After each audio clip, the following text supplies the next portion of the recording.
untuk seluruh kaum atau wanita di Indonesia.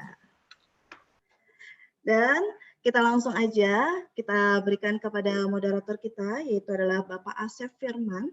Dan beliau juga akan membacakan CV dari dua narasumber kita, yaitu Bapak Oman dan Bapak Gani. Kepada Bapak Asep, kami persilahkan.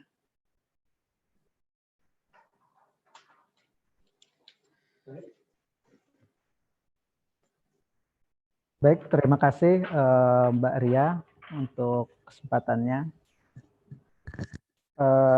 Sobat museum sekalian yang berbahagia, puji syukur kehadirat Yang Maha Kuasa, di mana pada pagi hari ini kita dipertemukan meskipun melalui media daring.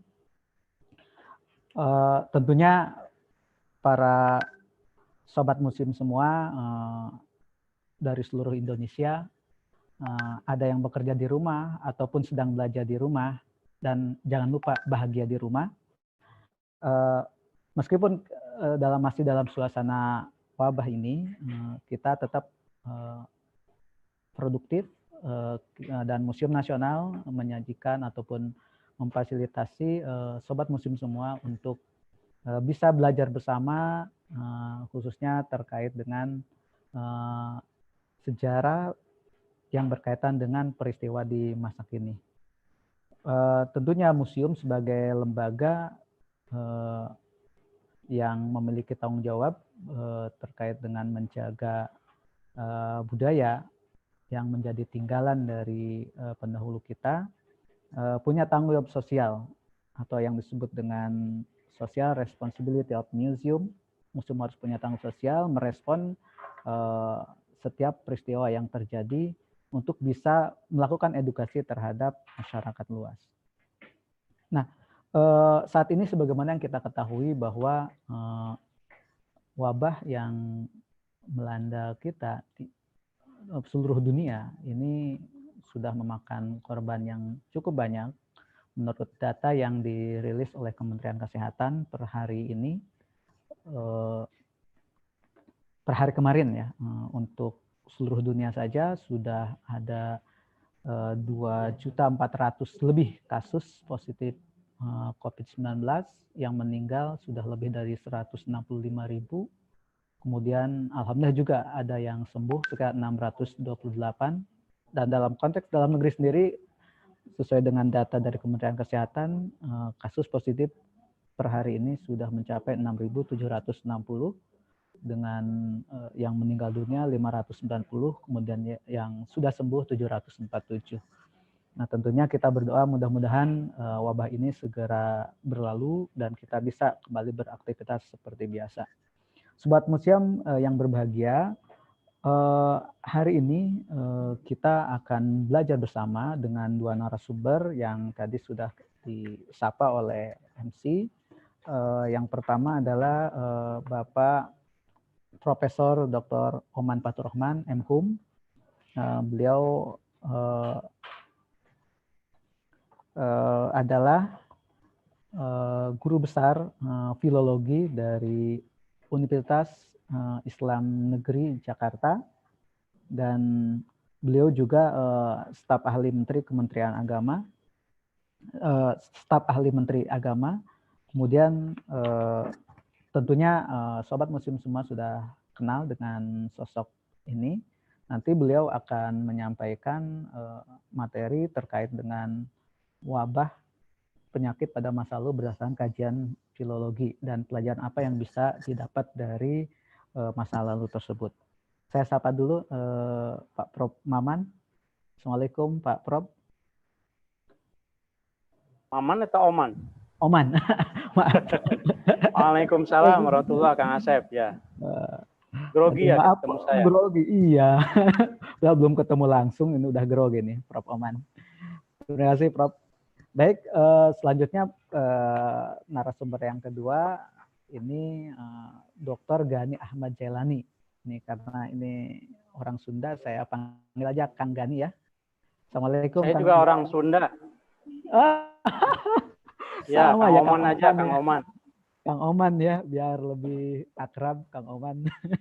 Baik, Kang Gani. Assalamualaikum Kang Gani. Waalaikumsalam Kang Asep. Ada. Beliau ini adalah pengajar di Departemen Sejarah dan Filologi Universitas Pajajaran. Beliau ini masih cukup muda ya, ini masih dari kalangan milenial. Jadi cocoklah untuk bisa memberikan sosialisasi khususnya untuk generasi milenial ya. Nah, konsentrasi beliau kebetulan ini berkaitan dengan sejarah, sains, kedokteran, dan teknologi. Nanti beliau akan menyampaikan materi tentang sejarah kesehatan di Indonesia, kemudian studi kasus wabah yang pernah terjadi di Indonesia berdasarkan catatan sejarah. Nanti yang mungkin dikaitkan juga dengan koleksi yang ada di Museum Nasional, karena di museum, khususnya di Gedung B lantai 2, itu kita memiliki sebuah subtema pameran yang berkaitan dengan pengobatan tradisional. Dan ini tentu sangat aktual dengan peristiwa yang terjadi saat ini, yakni peristiwa wabah ya. Dan bagaimana di masa lalu masyarakat kita menghadapi wabah dan menjadi pelajaran bagi kita untuk menghadapi wabah di masa kini. Baik, untuk mengefisienkan waktu langsung saja saya persilahkan kepada Prof. Oman atau Kang Oman untuk menyampaikan materi. Terima kasih Kang Asep Firman. Bismillahirrahmanirrahim. Assalamualaikum warahmatullahi wabarakatuh. Assalamualaikum warahmatullahi wabarakatuh. Sobat museum semuanya. Tadi saya mendengar panggilannya Sobat Museum, jadi saya ikut menyapa. Terima kasih banyak atas undangan untuk acara ini. Dan salam kenal saya untuk Kang Gani Jailani di Bandung. Pribados di Kuningan. Ya. Kami Sunda, Pak. Untuk efisiensi waktu, tentu saya sebetulnya ingin menyapa karena banyak yang kenal, tetapi hormat saya untuk semuanya. Nanti mudah-mudahan bisa dilanjutkan dengan tanya jawab, kalau bukan ramah tamah begitu ya. Saya ingin langsung efisien masuk ke materi. Jadi pada kesempatan ini saya diberi kesempatan untuk memberikan materi yang sebetulnya dalam beberapa hal terkait dengan setidaknya 2 kali lecture saya ya, baik di program saya yang ngariksa, ngaji manuskrip kuno Nusantara, maupun juga di acara yang lainnya. Tetapi untuk saat ini tentu saya menyesuaikan dengan tema yang disampaikan oleh pihak museum, dan izinkan saya untuk share screen dari paparan saya. Tentu saja acara ini menjadi tren tersendiri buat kita ya. Dalam beberapa minggu ini kita menjadi terbiasa untuk melakukan berbagi ilmu, berbagi pengetahuan, dan berbagi kearifan meskipun kita di rumah. Jadi saya kira ini semacam blessing in disguise barangkali ya. Yang semula itu untuk melakukan penyesuaian terhadap era disrupsi, revolusi industri itu banyak yang gagap, banyak yang enggan, tapi ketika dipaksa oleh keadaan maka menjadi borderless gitu. Jadi berbagi itu menjadi tidak terbatas lagi pada tempat dan waktu ya, tempat khususnya gitu. Kadang-kadang waktu juga sekarang jadi rapat pun sampai jam 11 malam, itu kan nggak pernah terjadi kalau seandainya di kantor. Sekarang kan jadi sering ya. Jadi tetap berilmu meskipun kita di rumah saja. Topik yang akan saya sampaikan nanti berbagi dengan Kang Gani yang saya tentu mendengar dan membaca beberapa CV-nya yang sangat hebat lah, pokoknya nama keren gitu. Kang Dani nanti yang melengkapi untuk yang tidak bisa saya gali gitu. Saya akan fokus pada wabah di dalam sejarah, pandemik gitu ya, pandemik dalam sejarah, terutama sejarah dan peradaban Islam sesuai dengan keilmuan yang selama ini memang saya geluti gitu ya. Nah, tujuannya kita ingin mencoba menggali inspirasi dan sekaligus mencari solusi sebetulnya. Jadi kita yang bekerja di bidang, kita itu maksudnya saya khususnya ya, dengan teman-teman di museum dan perpustakaan juga, yang bekerja menggeluti arsip, dokumen lama, itu seringkali mendapat pertanyaan, apa sih sebetulnya relevansinya sumber-sumber lama gitu, yang di Museum Nasional juga banyak artefak, banyak prasasti-prasasti gitu, banyak manuskrip di Perpustakaan Nasional. Nah, sebetulnya ini adalah upaya kita untuk menggali inspirasi, mencari solusi gitu ya. Jadi bukan sekedar bukan sekedar bernostalgia dengan masa lalu, nah, tetapi mencoba untuk kalau istilah Al-Quran itu kan wal tanzur nafsum ma qaddamat lighad. Jadi lihat, setiap jiwa itu harus melihat ke belakang, tetapi sebetulnya lighad untuk keperluan masa depan. Konteksnya tentu itu secara spiritual keagamaan ya, untuk masa depan itu hari kemudian ya, bisa jadi hari akhirat begitu ya. Tapi dalam konteks ini kita mencoba menggali sumber-sumber yang ditulis pada masa lalu untuk mencari inspirasi, edukasi untuk menghadapi situasi pandemik yang kita alami sekarang. Itu poinnya. Saya mulai dari peta ini. Jadi dari slide ini sebetulnya yang ingin saya sampaikan, pesan yang sudah sering sekali belakangan ini saya lihat di dalam narasi-narasi, baik di medsos maupun di perbincangan-perbincangan langsung, bahwa sesungguhnya pandemik penyakit menular, wabah itu betul-betul bukan hal yang baru di dalam sejarah umat manusia. Sudah berulang kali. Jadi apa yang kita alami sekarang ini sejarah yang berulang untuk kesekian kalinya. Meskipun sejumlah sarjana menyebutkan pandemik yang terbesar sebelum abad 20 itu ada 3. Yang pertama yang saya kasih tanda merah ya, yang Justinius yang sebelum abad ke-6. Kemudian yang kedua yang di Eropa yang disebut dengan maut hitam, the Black Death. Kemudian yang ketiga itu yang disebut dengan wabah Bombay.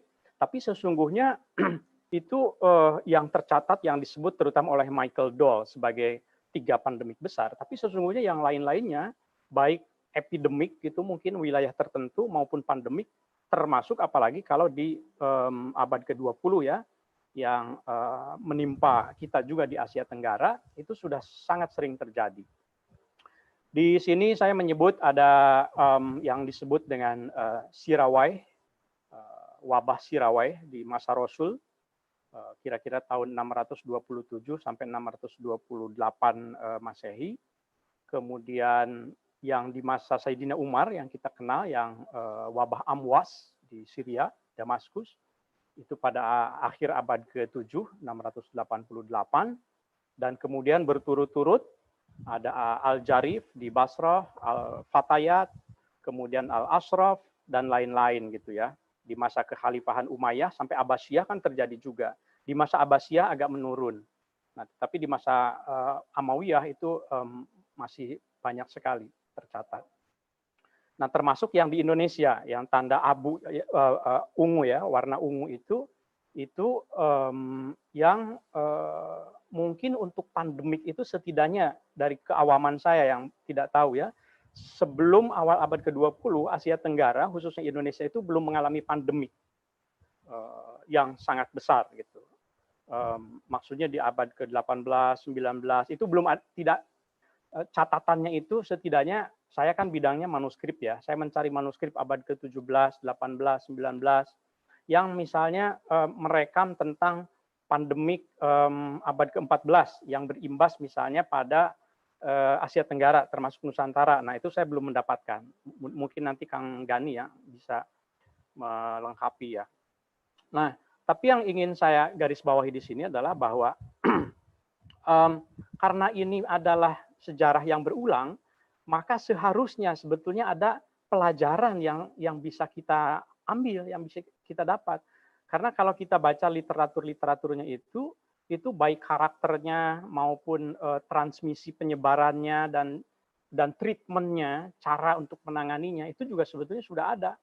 Hanya saja kita sering melupakan sejarah, kita sering melupakan sumber-sumber yang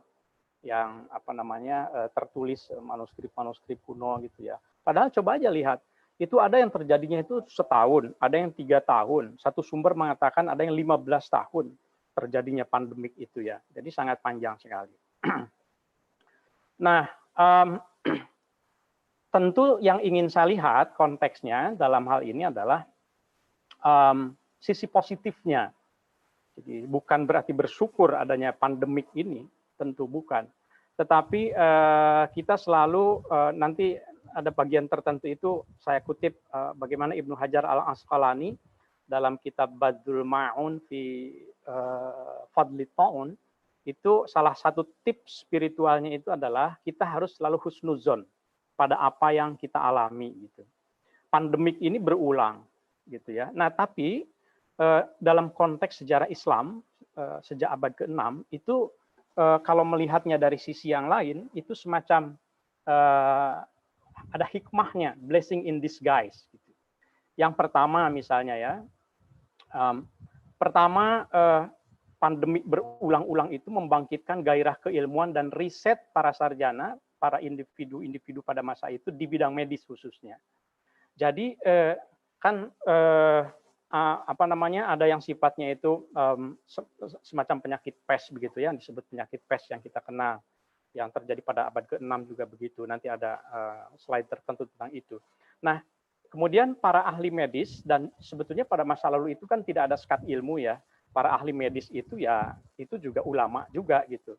Nah, para ulama yang memiliki ketertarikan, minat, dan keahlian medis itu melakukan penelitian terkait dengan penyakit menular. Nah, maka kemudian lahirlah yang karya-karya di bidang medis itu.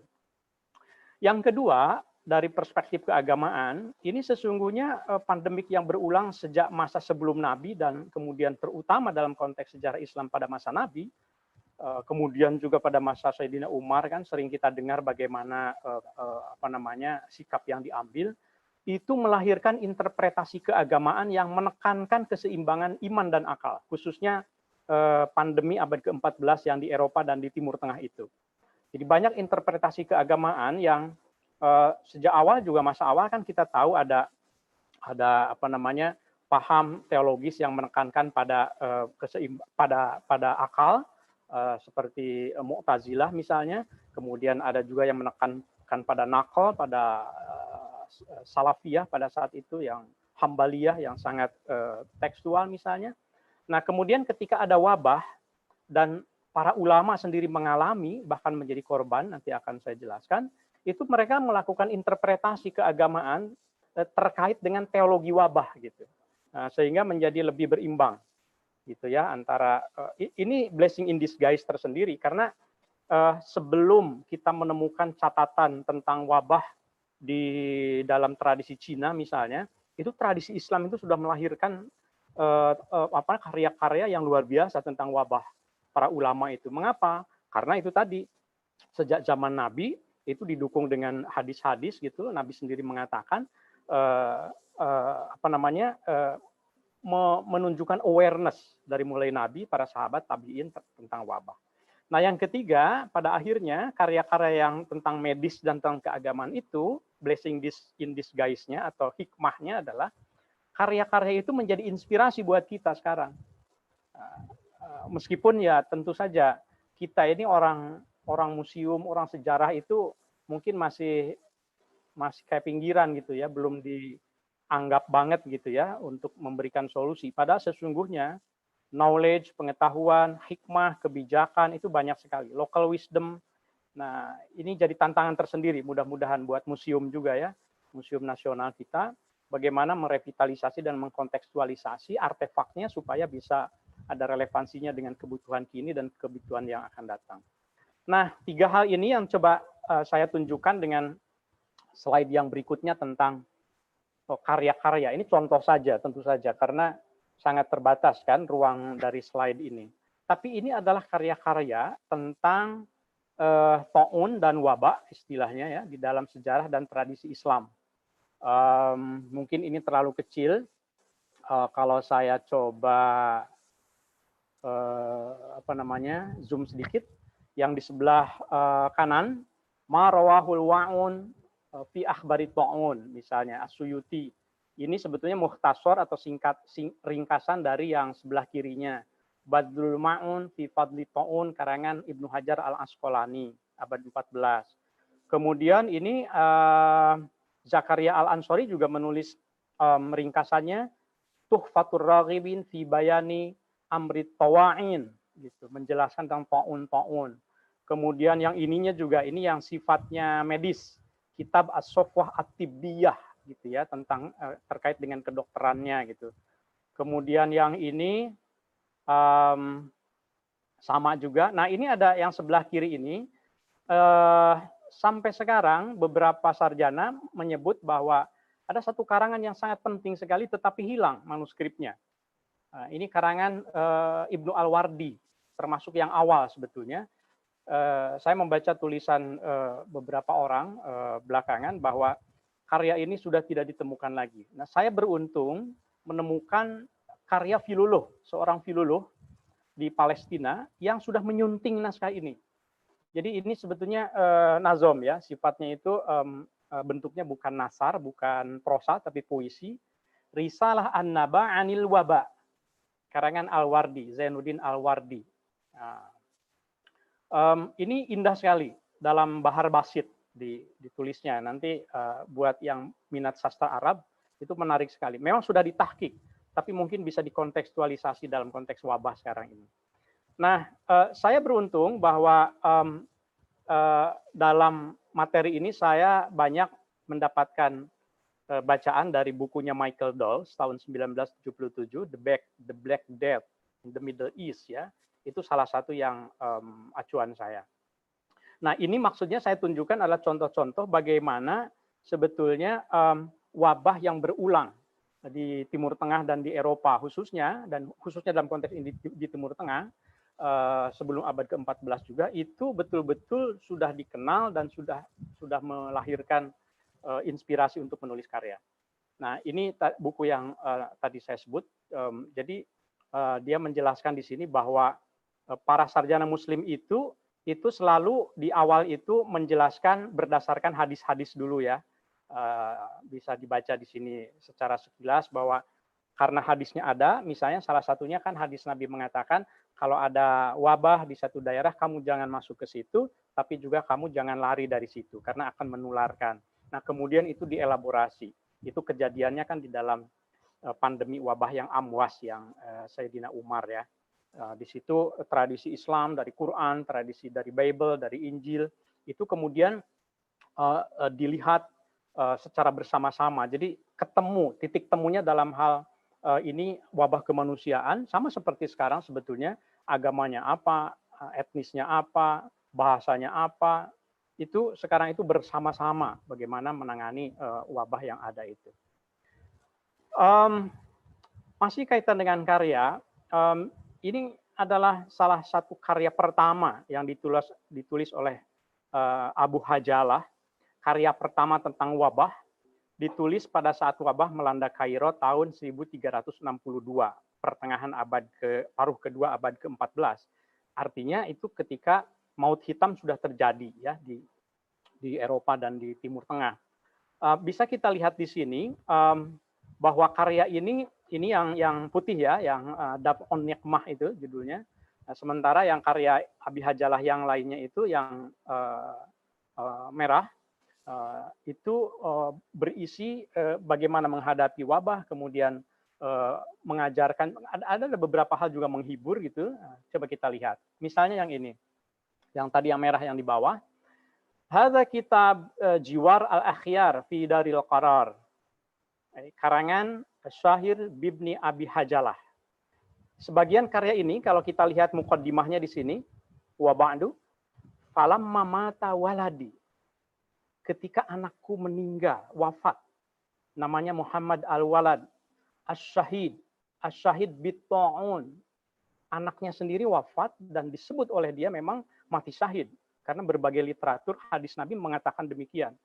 orang yang positif termasuk COVID-19 sekarang itu masuk dalam kategori syahid. Asyahid bitta'un. Nah, ini Abi Hajalah ini anaknya wafat. Maka dia menulis, ketika anakku wafat bil Qahirah di Kairo di Syahri Rajab pada bulan Rajab tahun 764 ya, abad ke-14, dafantuhu bil Qorofah jiwar Sayyidi Uqbah bin Amir. Aku menguburkannya di dekat seorang wali namanya Uqbah bin Amir. Nah, kemudian dalam bagian berikutnya itu Abi Hajalah menjelaskan bagaimana kita menghadapi orang yang meninggal, kemudian bagaimana juga menguburkannya dan seterusnya. Tentu mungkin agak berbeda dengan sekarang, tetapi intinya adalah karya ini ditulis atas pengalaman empirik yang dialami, tragedi yang dialami oleh si penulis. Kemudian kalau kita lihat juga Ibnu Al-Wardi yang tadi itu, yang menulis karya puitis itu tadi ya, itu bahkan ia sendiri penyair wabah, korban wabah dia sendiri. Dia meninggal, kalau baca di sini dalam keterangannya, amma fannur rasail fakataba fihil adib Zainuddin Amr Ibnu Al-Wardi risalah an-naba 'anil waba wa kana al-adib mu'asiran wa kana mimman matu bihi fitil kasana. Ia termasuk yang wafat juga karena wabah itu. Sebetulnya poin yang ingin saya katakan dengan menunjukkan contoh-contoh ulama dan juga keluarga para ulama yang meninggal, saya ingin ikut memberikan edukasi ke masyarakat bahwa penafsiran atau anggapan bahwa wabah pandemi ini sebagai siksaan Tuhan terhadap orang, sama seperti ketika ada bencana gempa atau tsunami misalnya, itu sesungguhnya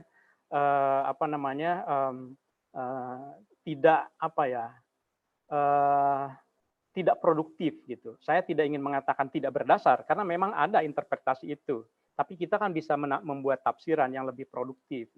Kalau memang itu siksaan, kenapa ulamanya sendiri itu disiksa?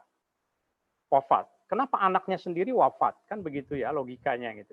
Jadi banyak sekali ulama yang meninggal akibat wabah. Kemudian kita lihat Ibnu Hajar Al-Asqalani juga sama, kehilangan 3 putrinya, salah satunya yang paling besar itu sedang hamil, dijelaskan di sini. Wa yasha'allah wa yasha'ul ayyamut salas min banat al-hafidh bitta'un. Ada Fatimah, ada Aliyah, kemudian yang satunya lagi sedang hamil gitu. Itu juga wafat. Kemudian Ibnu Hajar menulis Badrul Ma'un gitu ya.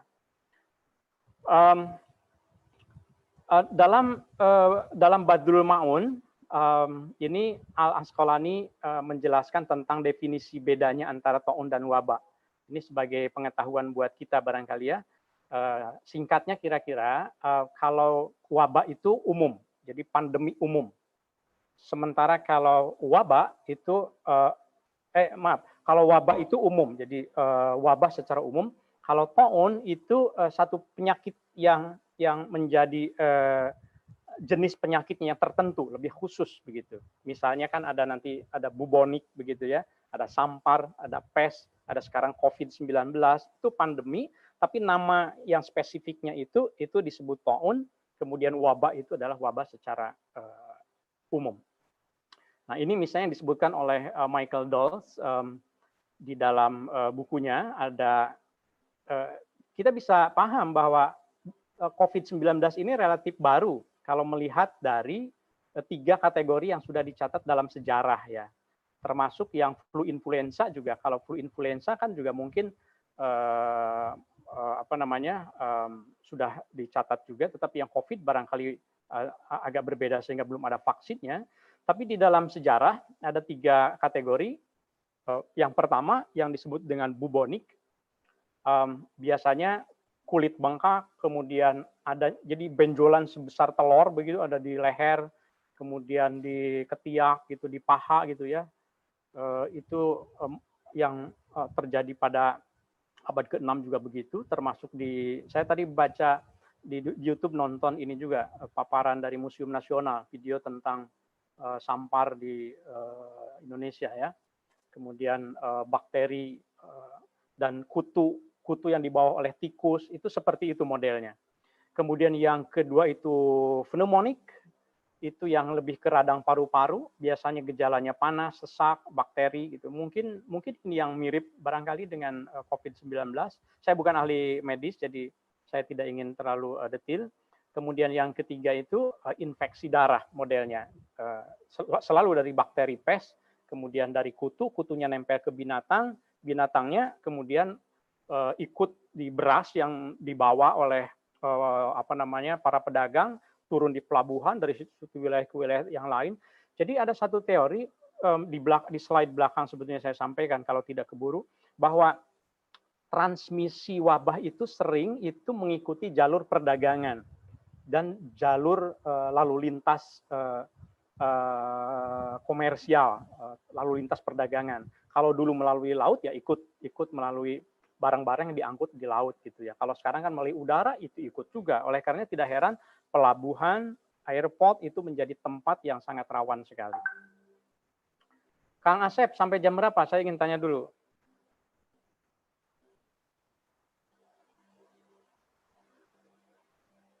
Masih ada waktu? Ya, 10 menit lagi.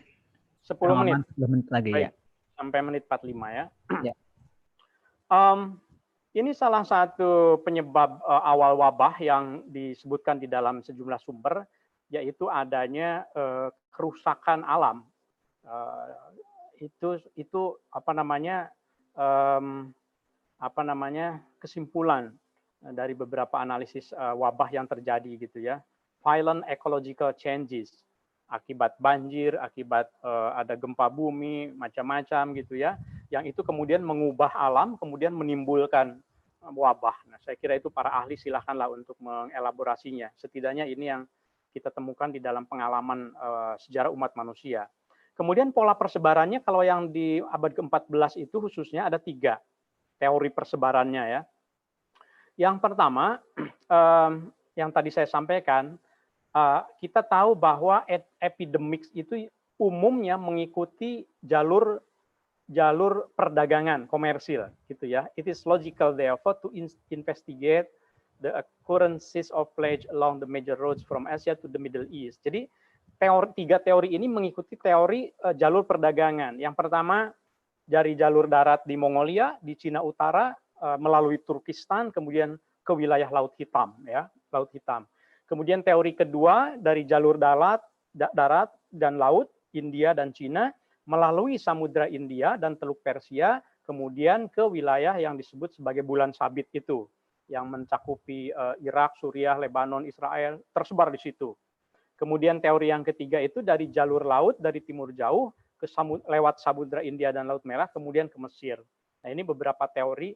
Jadi di Asia Tenggara, ya, saya yakin nanti Kang Gani mungkin akan menyampaikan bagaimana itu rutenya, sehingga terjadi juga di Jawa, di Madura itu yang paling besar. Sebagian sumber menyebutnya itu yang awal abad 20 itu 1,5 juta, tapi sumber lain menyebut 4,5 juta dan seterusnya itu ya, korbannya maksudnya. Kemudian kita tahu dalam sumber di Badrul Ma'un ini yang pernah saya ulas di dalam Ngariksa, menjadi pandemi di Arab, Eropa dan Cina ya, tersebar. Kemudian ada 3 epicentrum pandemi di Eropa pada abad ke-14, di Sisilia, Genoa, di Venice. Jadi Italia pada saat itu memang bukan hanya sekali 2 kali. Itu di musim winter itu most of Italy katanya. Jadi banyak tersebar di daerah-daerah itu. Saya tidak tahu penjelasan alamnya bagaimana ya, tapi yang jelas sampai 2/3 dari penduduk, hampir 2/3 penduduk Eropa sampai menurun gitu ya, hilang gitu gara-gara maut hitam ini. Nah kemudian ini ada satu harapan kita sebagai yang Muslim tentu saja. Sebentar lagi kita akan Ramadan, tapi banyak kan yang berharapnya kadang-kadang berlebihan. Gitu. Tentu kita berharap bahwa Ramadan itu kita sudah terhindar dari wabah. Tetapi ada yang berharap berlebihan sehingga kemudian memproduksi berita-berita yang menyesatkan umat, sebetulnya tidak memberikan edukasi. Yaitu misalnya bahwa pokoknya begitu masuk Ramadan wabah pasti hilang. Nah, yang punya kehendak pasti itu kan hanya Tuhan, hanya Allah kan. Nah, nyatanya di dalam sejarah yang ingin saya tunjukkan adalah berkali-kali sebetulnya wabah itu terjadi di sepanjang Ramadan bahkan sampai Syawal. Misalnya di sini Al-Makrizi melaporkan bahwa wabah hitam itu terjadi di Mesir sepanjang mulai bulan Sya'ban mulainya, kemudian masuk Ramadan, kemudian Syawal pada tahun 1348 sampai Januari 1349. Ini apa namanya bisa kelihatan betapa memang apa ya kita ini nggak ada apa-apanya gitu. Tuhan itu betul-betul akbar gitu. Allahu Akbar itu saya kira di sini harus betul-betul kita pahami. Kalau dalam teologi Al-Asy'ari itu kan ya kita ini kan sebetulnya hanya bayangan Tuhan saja gitu. Kalau Tuhan menghendaki bergerak ya bergerak gitu. Walaupun kita punya kasab, kita punya usaha secara medis, tetapi sesungguhnya Tuhan juga yang menentukan. Nah, kasab medis itu yang harus kita tempuh, upaya, ikhtiar istilah kitanya. Nah, kemudian ini juga satu karya yang menjelaskan, saya bacakan ya. Jadi pengarangnya itu Al-Manjibi. Ia menjelaskan, aku diminta menulis karya, fa'ajabtu, maka aku kabulkan an ajma'a untuk mengarang kitab ini, musalliyan liqulubil mahzunin. Aku ingin menghibur hati orang yang sedang bersedih karena ditimpa wabah. Wa mufarrijan likarbil maldu'in. Saya ingin menghibur supaya mereka rileks, supaya tidak stres, maka aku karanglah kitab ini. Kitabu Tasliyati Ahlil Masaib. Ini adalah untuk menghibur mereka yang terkena wabah. Nah, ia jelaskan di sini bahwa sebab aku mengarang kitab ini, waqa'ata'un fi sanah khamsi wa sab'in wa sab'imi'a fi Rajab. Mulai bulan Rajab, terus Sya'ban, terus sampai Muharram. Jadi bayangkan, hajinya terganggu, Ramadannya terganggu, jadi bukan sekarang saja bahwa kita harus beribadah dengan silent di rumah itu kan bukan sekarang saja. Ini haji di masa lalu juga sama. Baik di abad ke-14 maupun di Asia Tenggara. Saya singgung dikit. Dalam buku yang diedit oleh Harford dan Amrit ini tahun 2014, transmisi kolera pada saat itu melalui rute jemaah haji pada akhir abad ke-19 dan awal abad ke-20 itu menjadi penyebab bahwa haji dianggap sebagai satu kegiatan yang membahayakan karena memang bahkan sangat fatal ya karena memang di situ kerumunan terjadi, penularan terjadi gitu. Nah, tentu kita tetap berharap juga bahwa pandemi sekarang ini ya akan segera berakhir sehingga Ramadan dan haji bagi umat muslim bisa berlangsung. Ini teori transmisi wabahnya dari yang tadi saya jelaskan melalui kutu yang nempel di tikus ya, kemudian tikusnya ikut di makanan yang dibawa oleh para pedagang. Kemudian ada 3 interpretasi Muslim abad pertengahan terkait pandemi. Ini tipologinya. Yang pertama mereka melakukan penjelasan medis. Ini perlu kuliah 1 semester tersendiri sebetulnya karena banyak sekali karya-karya ya yang ditulis dengan kategori penjelasan medis. Mereka menjelaskan ini akibat polusi udara, darah kotor, mereka harus hidup sehat, wangi-wangian dan seterusnya. Yang kedua, para ulama menulis karya penjelasan teologis bahwa ini adalah kehendak Tuhan. Ada sebagian yang menjelaskan ini hukuman memang, rahmat. Sebetulnya menarik begini, yang abad ke-14 itu literatur yang menjelaskan bahwa pandemi sebagai hukuman itu sebetulnya lebih banyak dipengaruhi oleh teologi Kristiani tentang pendosa, tentang dosa. Sementara di dalam tradisi Islamnya tidak terlalu kuat.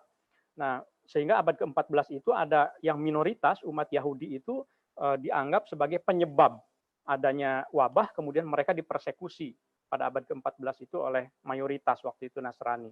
Nah, jadi memang itu ada begitu ya, yang itu kan interpretasi yang harus kita kontekstualisasi. Ada juga dalam penjelasan teologis ini bahwa no contagion itu maksudnya ada sebagian ulama yang tidak percaya adanya penyakit menular. Penyakit itu ya dari Tuhan gitu. Tidak ada menular dari kira-kira begitu. Sebetulnya Al-Asqalani termasuk di antaranya, tetapi beberapa ulama lainnya itu ini ikhtilaf. Tetap mengatakan bahwa ada kasab sehingga ada penularan, itu yang harus dicegah. Kemudian yang ketiga itu ada penjelasan magis tradisional. Ini rupanya juga sudah berkembang ya sejak masa lalu, sejak abad ke-14, bahwa itu ada jin, ta'un itu kan jin kan, makanya tidak bisa masuk ke Madinah dalam konteks ta'un. Tapi dalam konteks wabah kata para ulama bisa. Nah, sampai abad ke-14 itu Madinah itu tidak tersentuh, Mekah iya. Tapi sekarang kita tahu di Madinah juga ada yang positif gitu ya. Jadi ini perlunya reinterpretasi teks keagamaan. Apa berarti hadis Nabi keliru? Tidak, saya yakin tidak keliru. Yang belum nyampe itu adalah penafsiran kitanya. Nah, jadi ada yang menjelaskan secara magis tradisional, maka lahir juga pengobatan-pengobatan tradisional. Saya tahu di Unpad, di museum itu kan ada sumber-sumber yang menjelaskan tentang itu gitu ya.